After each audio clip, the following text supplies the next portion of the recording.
There's no feeling more intense than starting over. If you deleted your homework the day before it was due, as I have, or if you left your wallet at home and you have to go back after spending an hour in the commute. If you won some money at the casino and then put all your winnings on red but it came up black. If you got your best shirt dry cleaned before a wedding and then immediately dropped food on it. If you won an argument with a friend and then later discovered that they just returned to their original view. Starting over is harder than starting up. If you're not ready for that, like if you've already had a bad day, then what you're about to go through might be too much. Feel free to go away and come back. I'll be here.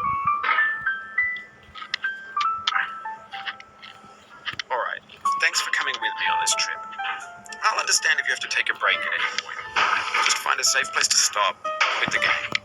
Don't worry, I'll save your progress, always, even your mistakes. This game is a homage to a free game that came out in 2002 titled Sexy Hiking. The author of that game was Jazzuo, a mysterious Czech designer who was known at the time as the father of B games. And B games are rough assemblages of found objects. Designers slap them together very quickly and freely, and they're often too rough and unfriendly to gain much of a following. They're built more for the joy of building them than as polished products. In a certain way, Sexy Hiking is the perfect embodiment of a B game.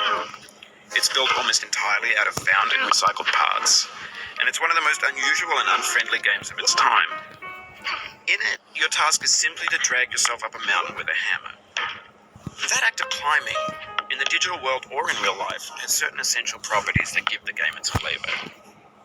No amount of forward progress is guaranteed. Some cliffs are too sheer or too slippery. And the player is constantly, unremittingly in danger of falling and losing everything. Anyway, when you start Sexy Hiking, you're standing next to this dead tree that blocks the way to the entire rest of the game. It might take you an hour to get over that tree. A lot of people never got past it. You prod and you poke at it, exploring the limits of your reach and your strength, trying to find a way up and over. And there's a sense of truth in that lack of compromise. Most obstacles in video game worlds are fake. You can be completely confident in your ability to get through them once you have the correct method or the correct equipment or just by spending enough time.